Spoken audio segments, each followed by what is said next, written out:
Bonjour à tous et bienvenue sur ma chaîne Apprenez à être un leader influent. Je suis Antoinette Moung, experte en leadership d'influence, coach de dirigeants et hypnothérapeute.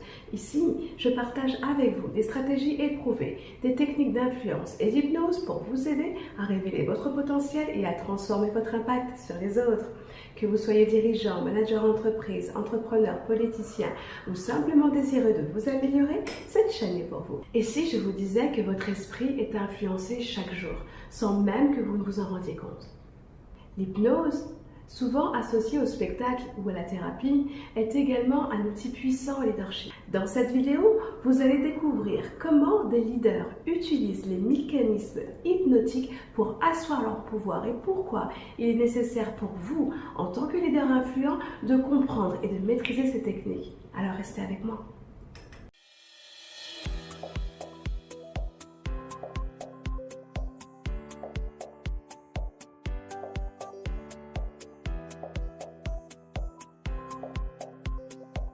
L'hypnose, tout le monde, excepté des personnalités mentalement malades, est hypnotisable. Je dis bien tout le monde est hypnotisable. Nos enfants d'ailleurs sont des chefs en la matière. Quand ils veulent quelque chose, ils utilisent souvent la répétition et l'ancrage pour nous faire agir. Et nous agissons. Commençons par déconstruire quelques idées reçues. L'hypnose n'est pas qu'un spectacle où l'on fait dormir les gens quelques secondes. Il existe plusieurs formes d'hypnose. L'hypnose de spectacle, celle que vous voyez dans les shows télévisés, utilisée à des fins de divertissement. Elle joue principalement sur des suggestions rapides, mais elle est rarement applicable au leadership. Nous avons aussi l'hypnose thérapeutique. Elle est utilisée en médecine ou en psychothérapie pour accompagner les individus à dépasser des blocages ou des peurs. Par exemple, gérer le stress ou arrêter de fumer.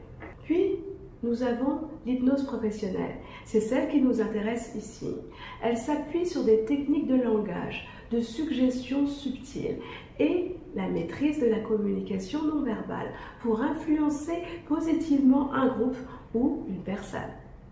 En tant que leader, vous n'avez pas besoin de plonger vos équipes dans un état de transe. Ce qui compte, c'est de capter leur attention, de parler à leurs émotions et de les amener à voir vos idées comme des solutions naturelles et évidentes, comme si elles venaient d'eux. Voici 3 mécanismes hypnotiques souvent utilisés pour influencer. La répétition, qui consiste à répéter un message pour renforcer son impact. L'ancrage, c'est associer une idée ou une image à une émotion puissante, telle que la peur, l'amour, la joie, la frustration et la colère. Enfin, la suggestion, c'est insinuer des idées qui influenceront les comportements. C'est un peu comme ce film avec Leonardo DiCaprio, Inception. Ces techniques ne sont pas uniquement réservés aux thérapeutes ou aux illusionnistes. Les grands leaders, qu'ils soient politiques, d'entreprise ou religieux, les utilisent fréquemment et abondamment pour marquer les esprits et guider les foules. Prenons quelques exemples concrets. Paul Biya, président du Cameroun depuis plus de 40 ans. L'une de ses stratégies hypnotiques repose sur l'omniprésence de son image. À Yaoundé, son portrait est partout, dans les bureaux, les écoles et même sur les murs des bâtiments publics, dans la rue, sur des écrans géants. On le voit partout. Inconsciemment, cette répétition ancre dans les esprits qu'il est le seul visage du pouvoir, le seul leader possible. Cela limite les alternatives dans l'imaginaire collectif, surtout pour les jeunes générations qui n'ont connu que lui. C'est une forme d'hypnose collective, une suggestion subliminale qui influence les perceptions et réduit les possibilités de contestation. Ou encore, François Hollande. Il a répété la formule « Moi président » 15 fois lors de l'émission télévisée face à Nicolas Sarkozy. Cet usage répété illustre parfaitement comment la répétition peut influencer l'inconscient collectif. Ce moment combinant ancrage, répétition et intensité émotionnelle est un bel exemple de l'application de techniques hypnotiques en leadership pour marquer les esprits. Rappelons-nous que François Hollande n'était pas le favori avant ce moment.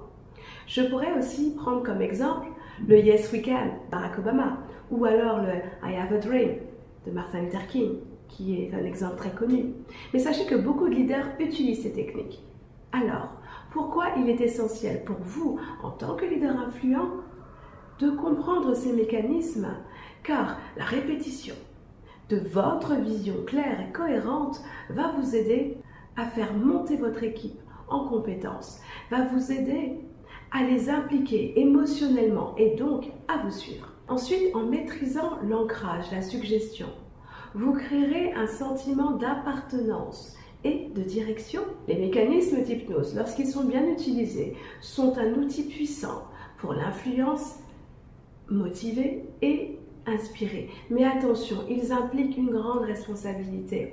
Chez Ramae, nous vous formons à utiliser ces techniques de manière éthique pour devenir un leader transformationnel et influent.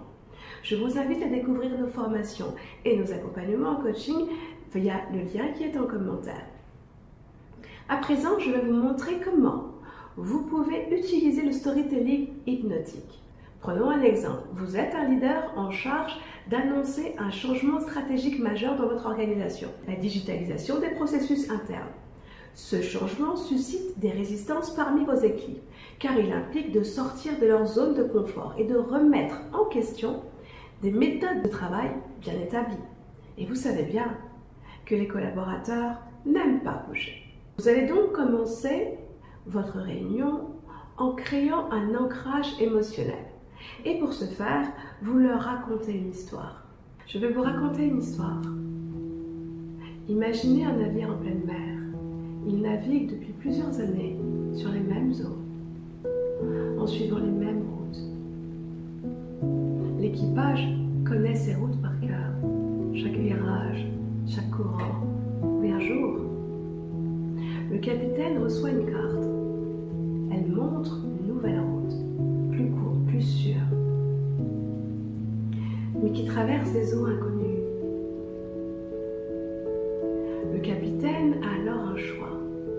Continuer sur l'ancienne route et prendre le risque d'arriver en retard, ou affronter l'inconnu pour découvrir des terres inexplorées. Que feriez-vous à sa place? Ici, vous voyez bien la manière dont j'ai raconté l'histoire. Les temps de pause, les regards, les changements d'intonation sont très importants quand vous faites cet exercice. Maintenant, pour le poursuivre, vous allez faire une transition. Il faut que vous reliez cette histoire à votre équipe et à votre enjeu stratégique. Vous devez donc connecter votre histoire à la réalité. Aujourd'hui, nous sommes ce navire. Nous avons navigué avec succès pendant des années en suivant nos anciennes méthodes. Mais face aux défis du marché actuel et à la concurrence, nous avons reçu notre nouvelle carte, la digitalisation. Elle représente une opportunité de gagner en efficacité, en compétitivité et de rester leader dans notre secteur. Là encore, vous voyez, j'ai changé d'intonation et d'énergie. J'y ai mis de l'émotion également, une émotion différente. Maintenant, vous devez les engager. Donc nous allons passer à la dernière phase qui est la phase d'engagement. Celle à l'appel à l'action collective. Tout comme ce capitaine, nous avons un choix. Vous avez le choix. Nous pouvons rester dans le confort de ce que nous connaissons déjà. Mais à quel prix? Ou bien, nous pouvons décider ensemble de prendre cette nouvelle route en nous appuyant les uns sur les autres, sur nos forces et en affrontant l'inconnu avec confiance. Vous êtes ici parce que je sais que vous êtes capable. Vous êtes capable de mener ce navire vers une nouvelle ère, vers un nouveau rivage. Vous êtes capable d'affronter les vents violents. Vous êtes capable d'accoster. Nous allons construire ce chemin ensemble, étape par étape, jour après jour. Et nous allons célébrer chaque matin notre victoire, nos petites victoires en chemin.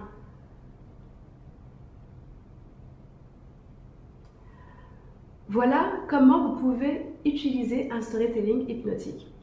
Alors, pourquoi est-ce que cette histoire fonctionne? Parce qu'elle capte l'attention et fait appel à des images mentales fortes. L'analogie du navire rend le changement moins intimidant et plus compréhensible.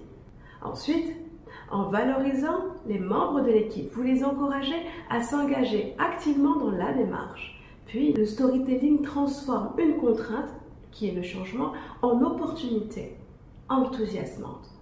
L'hypnose est donc efficace en leadership parce qu'elle permet de créer un état de réceptivité accrue et donc de réduire les résistances naturelles que tout collaborateur, toute personne peut avoir.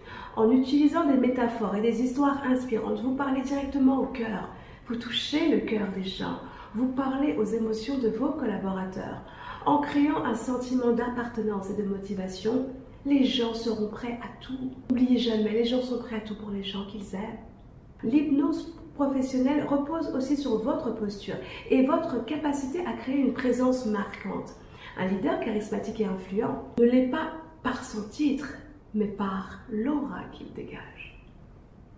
Nous arrivons au terme de la vidéo. Avez-vous conscience que vous pouvez augmenter votre influence en agissant sur l'inconscient des autres? Dites-moi en commentaire ce que vous pensez de l'hypnose en leadership. Si vous avez trouvé cette vidéo utile, pensez à la liker, à vous abonner et à activer la cloche pour regarder les prochaines vidéos. Dans mes prochaines vidéos, je vais partager avec vous d'autres techniques de leadership d'influence. Alors restez connectés.